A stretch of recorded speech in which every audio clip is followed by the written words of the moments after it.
नमस्कार। जब भी अगर आपको किसी प्रकार का कोर्ट का सम्मन या फिर कोई वारंट रिसीव होता है, चाहे वो पुलिस वाले के थ्रू हो सकता है आपके पास आजकल व्हाट्सएप से भी आजकल जो समन्स वगैरह की जो सर्विस होती है वो आईओ जो पुलिस वाले होते हैं, वो आपको व्हाट्सएप से भी सर्विस करवा देते हैं।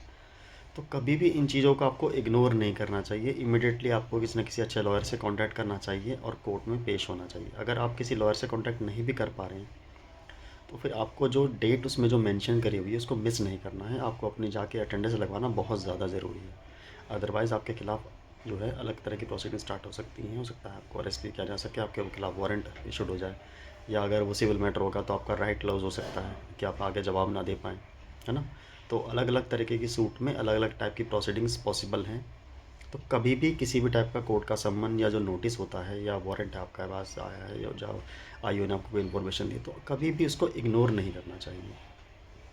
सिविल सूट भी अलग अलग टाइप के होते हैं, अलग अलग कैटेगरी के होते हैं, और सब में जो रिप्लाई देने का टाइम होता है, टाइम लिमिट जो फ्रेम करी है वो भी डिफरेंट डिफरेंट होती है। ऑर्डर 37 का जो सूट होता है उसमें आपको विदिन 10 डेज़ के अंदर अपीयरेंस देनी होती है। जनरली जो सूट होते हैं उसमें 30 डेज़ का टाइम हमारे पास होता ही होता है रिप्लाई देने के लिए। डेट ऑफ सर्विस है, डेट ऑफ सर्विस मीन्स जिस दिन से आपको सम्मन मिला है। तो हमेशा इस चीज़ का ध्यान रखना चाहिए, अगर आपको कोई भी सम्मन मिला है तो आप उसको इग्नोर ना करें, उस चीज़ को उसकी गंभीरता को समझें, वरना आगे आपको बहुत ज़्यादा प्रॉब्लम हो सकती है।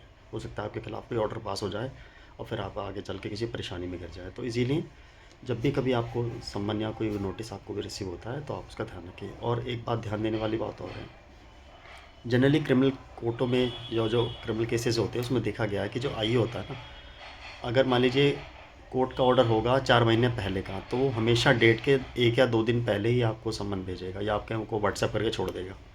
अब सारी रिस्पॉन्सिबिलिटी आपकी है, वो तो बता देगा कि भाई मैंने तो व्हाट्सएप पे भेज दिया है और आप आए नहीं, तो आपके पास टाइम बड़ा लिमिटेड होता है। तो इस लिमिटेड टाइम में भी आपको कोशिश करनी है कि अगर आपको कोई अच्छा लॉयर नहीं भी मिल रहा है तो कम से कम आप कोर्ट में जाके प्रेजेंट हो जाएं, ठीक है ना। तो इससे आपकी अटेंडेंस लग जाएगी और फिर वो तो वहीं जाके आपको प्रोसीडिंग्स पता चलेंगे आगे फर्दर आपने क्या एक्शन लेना है। अगर संभव हो सके तो फिर लॉयर के थ्रू जाएँ, लॉयर तो आपको करना ही पड़ेगा अगर आपको अच्छे से डिफेंड करना है तो इन चीज़ों का हमेशा ध्यान रखना चाहिए और इससे आप किसी भी तरह की मुसीबत से बच सकते हैं। क्योंकि मेरे पास कई सारे ऐसे केसेस आए हैं जिसमें ऑर्डर पास हो चुका है और ऑर्डर पास होने के बाद एग्जीक्यूशन चल रही है। एग्जीक्यूशन के बारे में मैं किसी और वीडियो में आपको बताऊंगा।